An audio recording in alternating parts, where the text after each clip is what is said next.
नमस्कार मित्रांनो, अशोक मामा या मालिकेच्या आजच्या भागात आपण बघणार आहोत. भैरवी ऑफिस सुटून आता घरी आलेली असते तेव्हा मेहता सरांशी ती कॉलवर बोलत असते. तितक्यात संयमी बाहेर येते आणि अचानक चक्कर येऊन खाली पडते. भैरवी जेव्हा हे बघते तेव्हा तिच्याकडे पळत जाते. तेव्हा तिथे रुपाली, जना आणि परशू पण पळत येतात आणि संयमीला विचारू लागतात, संयमी बाळा काय झालं? संयमी मात्र बेशुद्ध पडलेली असल्याने ती काहीच रिस्पॉन्स करत नसते. त्यामुळे सगळेजण तिला उचलतात आणि घरी घेऊन येतात. तेव्हा ईशा आणि इरान घरातच असतात. तिला असं उचलून आणलेलं बघून ते दोघंही घाबरतात आणि जोराने ओरडू लागतात आणि अनिशला आवाज देत म्हणतात, काका पटकन ये. तेव्हा भैरवी त्यांना म्हणते, हळूच, एवढं मोठ्याने ओरडू नका. आणि म्हणते, इरू पाणी आण पटकन आणि अनिशला डॉक्टर दीक्षितांना फोन लावायला सांगते. तेव्हा रेयांश म्हणतो, ऐका ना, आपण डायरेक्टली तिला हॉस्पिटलमध्ये ॲडमिट करूयात का? तेव्हा भैरवी म्हणते, नाही नाही, आधी डॉक्टर येऊन बघू देत, चेक करू देत आणि मग नंतर ॲडमिट करायचं का ते ठरवूया. आणि अनिशला म्हणते, अनिश पटकन फोन कर. तेव्हा अनिश डॉक्टरांना फोन करून म्हणतो, हॅलो डॉक्टर, मी अनिश माझगावकर बोलतोय. प्लीज तुम्ही घरी येऊ शकतात का? जरा अर्जंट आहे, संयमीला बरं वाटत नाही आहे. असं म्हणून तो फोन ठेवतो. तितक्यात इरा पाण्याचा ग्लास घेऊन येते. तेव्हा भैरवी इराच्या हातातून पाण्याचा ग्लास घेऊन संयमीच्या तोंडावर पाणी मारू लागते. तितक्यात अशोक मामा घरी येतात. तेव्हा घरात एवढी गर्दी बघून अशोक मामा घाबरतात आणि काय झालं म्हणून पळत येतात. तेव्हा त्यांना समजतं की संयमी चक्कर येऊन पडलेली असते. तेव्हा ते अनिशला विचारू लागतात, अनिश डॉक्टरांना फोन केला की नाही? त्यावर तो म्हणतो, हो बाबा, इतक्यातच केला. तर अशोक मामा आता संयमीला घरी आणल्याबद्दल सगळ्यांना थँक्यू म्हणतात.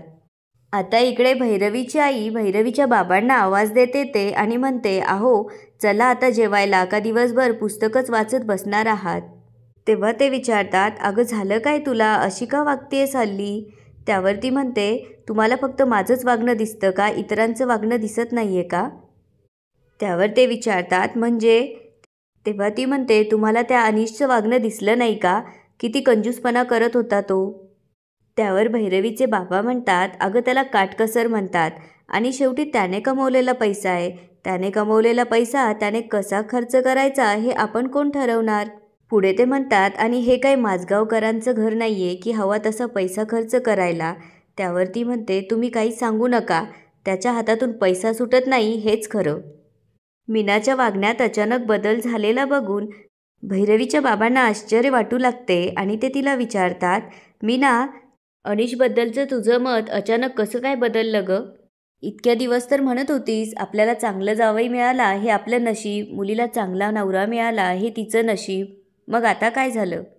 त्यावर मीना म्हणते, कारण माणसाचा स्वभाव कळायला ना थोडा वेळ जाऊ द्यावा लागतो, मग तो आपला नवरा असो का इतर कुणी. आपलं भैरवीच्या घरी येणं जाणं वाढलं ना, म्हणून मला हे सगळं समजलं. मला एक सांगा, आपण जर कोकणात असतो तर काय दृष्टी सृष्टी आपल्याला काहीच कळालं नसतं. तर भैरवीचे बाबा तिच्या आईला विचारू लागतात, अगं पण एवढं काय वाईट आहे आपल्या जावयात? त्यावर ती म्हणते, मग उठून दिसण्यासारखं तरी काय? तेव्हा ते विचारू लागतात, उठून दिसण्यासारखं म्हणजे काय? त्यावर ती म्हणते, उठून दिसण्यासारखं म्हणजे आपली भैरवी किती स्मार्ट आहे, हुशार आहे आणि चार चौघांमध्ये उठून दिसते.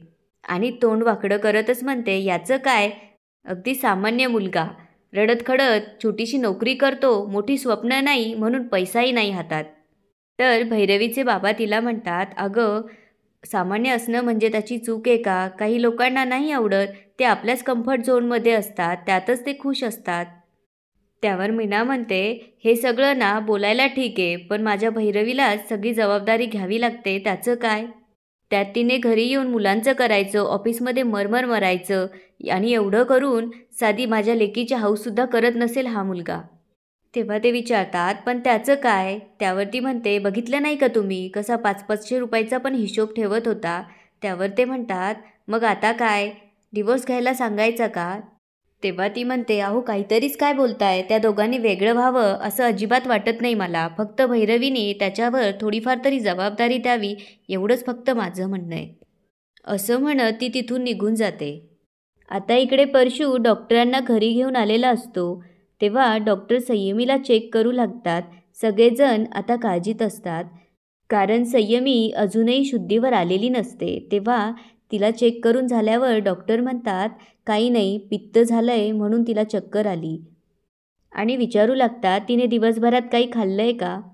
तेव्हा ईशान म्हणतो, काहीच नाही खाल्लंय तिने. त्यावर त्या म्हणतात, मग ऑब्व्हियस आहे तिला चक्कर येणं. खूप एक्झर्शन झाल्यामुळे तिला खूप अशक्तपणा आला, त्यामुळे ती चक्कर येऊन पडली. मी काही औषधं लिहून देते, त्यात एक लिक्विड औषध आहे, तेवढं तिला लगेच द्या. तेव्हा भैरवी विचारू लागते, डॉक्टर काही काळजी करण्यासारखं नाही आहे ना?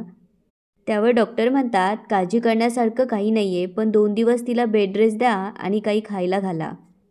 आता परशू डॉक्टरांना सोडायला बाहेर जातो. तेव्हा अशोक मामा विचारू लागतात, कळत नाही तिने एवढा ताण कशासाठी घेतला असेल आणि हे केकचं प्रकरण मध्येच कुठून आलं. तेव्हा रेयांश म्हणतो, आजोबा आय एम सॉरी, हे सगळं माझ्यामुळेच झालं. आणि तो सांगू लागतो की माझ्या कॉलेजमध्ये इव्हेंट्स आहे, त्यामुळे मी संयमीला केकची ऑर्डर दिली होती. 3 दिवसात 500 कपकेक देणार होती ती. हे ऐकल्यावर अशोक मामांना आश्चर्य वाटतं आणि ते त्याला म्हणतात, 500 केक? अरे काय डोकीबिकी फिरलीत की काय तुमची? अरे ती माणूस आहे, मशीन नाही.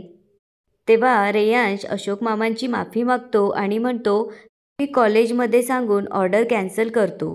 तेव्हा इरा त्याला म्हणते, अरे दादा असं कसं, संयमीताईने रात्रंदिवस मेहनत केली आहे आणि जर ही ऑर्डर तिच्या हातातून गेली ना तर तिला खूप वाईट वाटेल.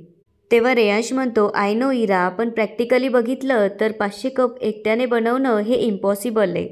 तेव्हा ईशान म्हणतो, आणि डॉक्टरांनी पण तिला कंप्लीट बेड रेस्ट सांगितली आहे, तेव्हा हे 500 कपकेक कोण बनवणार? आता सगळ्यांनाच काय करायचं हा प्रश्न पडलेला असतो. तेव्हा इरा म्हणते, यार संयमीताईसोबत असं नको व्हायला हवं होतं. तेव्हा रेयांश सांगू लागतो की मी कॉलेजमध्ये इन्फॉर्म करून ऑर्डर कॅन्सल केली.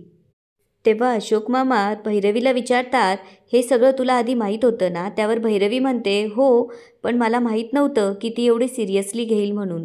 तेव्हा रेयांश भैरवीला म्हणतो, उगाच 10,000 मिळतील म्हणून एवढी मेहनत घेत होती ती. हे ऐकून अशोक मामा विचारतात, 10,000? त्यावर रेयांश त्यांना म्हणतो, हो आजोबा, त्यासाठीच तर एवढी मेहनत घेत होती ना ती. म्हणजे तिला थोडं इन्कम मिळाला असता, प्लस बूस्ट मिळाला असता. तेव्हा भैरवी विचारू लागते, आत्तापर्यंत तिने किती कपकेक बनवले असतील? त्यावर इरा म्हणते, ॲप्रॉक्सिमेटली 100 बनवले असतील. आता भैरवीच्या डोक्यात एक भन्नाट आयडिया आलेली असते आणि ती अशोक मामांजवळ जाऊन म्हणते, बाबा आपण जर सगळ्यांनी मिळून ही ऑर्डर पूर्ण केली तर?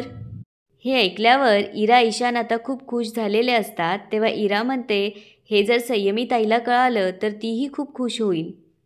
तेव्हा भैरवी अशोक मामांना म्हणू लागते, बाबा तुम्हीच नेहमी म्हणतात ना, एखादं काम जर हातात घेतलं तर ते पूर्ण करायचं. आपलंच बघा ना, आपला प्रोजेक्ट लास्ट मोमेंटला सक्सेसफुल झाला. त्यावर अशोक मामा म्हणतात, ठीक आहे, संयमीची इच्छा पूर्ण करावीच लागेल. आता अशोक मामांची परमिशन मिळाल्यामुळे सगळेजण खुश होतात. तेव्हा भैरवी त्यांना म्हणते, बाबा तुम्ही संयमीजवळ बसा, आम्ही सगळे मिळून ऑर्डर कंप्लीट करतो.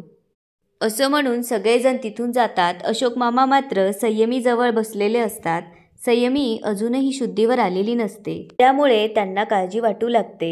आता थोडा वेळ झाल्यानंतर संयमी शुद्धीवर यायला लागते आणि ती काहीतरी पुटपुटत असते. हे बघून अशोक मामांना खूप आनंद होतो आणि ते सगळ्यांना आवाज देऊ लागतात आणि म्हणतात, लवकर या, संयमीला जाग आली. तेव्हा सगळेच जण तिथे पळत येतात. इरा ईशान संयमीला म्हणू लागतात, संयमी ताई, आम्ही किती घाबरलो होतो, काय झालं तुला? तरी आम्ही तुला म्हणत होतो की थोडा वेळ रेस्ट घे, पण तू ऐकलंच नाही. तेव्हा संयमी म्हणते, सगळंच वेस्ट केलं. आणि ती रेयांशला सॉरी म्हणू लागते. त्यावर रेयांश म्हणतो, सॅम तू मॅड आहेस का? अगं सॉरी तर मी म्हटलं पाहिजे. तेव्हा अनिश पण तिला म्हणतो, सॅम मला पण माफ कर, मी उगाचच ओरडलं तुझ्यावर. तेव्हा संयमी त्यांना म्हणते, प्लीज मला तुम्ही गिल्ट नका देऊ, आणि म्हणू लागते, मी आता कपकेकची ऑर्डर पूर्ण नाही करू शकणार. तेव्हा भैरवी तिला म्हणते, समा तू खरंच मला डिसअपॉइंट केलं. तुझ्यावर एवढं प्रेशर असताना तू मला का नाही काही सांगितलंस? तेव्हा संयमी तिला म्हणते, माऊ तू खूप थकून येतेस आणि ही ड्युटी तर माझी आहे. त्यावर अशोक मामा म्हणतात, नाही, आता ही ड्युटी आपल्या सगळ्यांची. कुणाची? तर आपल्या सगळ्यांची. तेव्हा भैरवी म्हणते, आणि आम्ही ती सुरू पण केली आहे. त्यावर संयमी म्हणते, पण माऊ तुम्हाला जमेल का? त्यावर अशोक मामा म्हणतात, न जमायला काय झालं? तेव्हा इरा म्हणते, नाही जमलं तर आम्ही नेटवर सर्च करू. त्यावर अशोक मामा म्हणतात, आता उद्यापर्यंत ऑर्डर पूर्ण होणार म्हणजे होणार, आणि ते पण आपण सगळे मिळून करणार. हे ऐकून संयमी मात्र आता खुश झालेली असते. आता इकडे अनिश, भैरवी, इरा, ईशान आणि रेयांश मिळून कपकेकची तयारी करत असतात. आता थोड्याच वेळात सगळी तयारी झाल्यावर रेयांश बेकिंगसाठी ओव्हनला कपकेक लावतो आणि पुन्हा नेक्स्ट बॅचची तयारी सुरू करतात. तेव्हा ईशान ओव्हनजवळ जाऊन उभा राहतो. तेव्हा इरा त्याला म्हणते, तुला समजतं का ईशान, ह्या वेव्ह चांगल्या नसतात. तेव्हा तो विचारतो, तुला कोणी सांगितलं ग? तेव्हा इरा म्हणते की मी नेटवर बघितलंय. हे बघ, तुलाच परत त्रास होईल आणि तुझी शाळा पण बुडेल. त्यावर तो म्हणतो, मग चांगलंच होईल. त्यावरून दोघांचं भांडण सुरू होतं. तेव्हा ईशानचा धक्का ओव्हनला लागतो. ईशान जेव्हा ओव्हनकडे बघतो तेव्हा म्हणतो, इरा, हे असं ब्लॅक ब्लॅक का दिसतंय? हे ऐकल्यावर अनिश, भैरवी आणि रेयांश घाबरतात. रेयांश त्यांना विचारतो, अरे तुम्ही वेगळं बटन तर नाही दाबलं ना? आणि तो पळतच येऊन ओव्हनमधला ट्रे काढून बघतो तर त्यातला कपकेक पूर्णपणे जळालेला असतो. हे बघितल्यानंतर सगळ्यांनाच धक्का बसतो. तितक्यात अशोक मामा किचनजवळून जात असतात. तेव्हा त्यांना काहीतरी जळाल्याचा वास येऊ लागतो, म्हणून ते किचनच्या आत येतात. तेव्हा बघतात तर रेयांशच्या हातामध्ये असलेला कपकेकचा ट्रे जळालेला असतो. आणि याच ठिकाणी आजचा एपिसोड संपतो. आता पुढे काय होणार ते बघूया उद्याच्या एपिसोडमध्ये. धन्यवाद.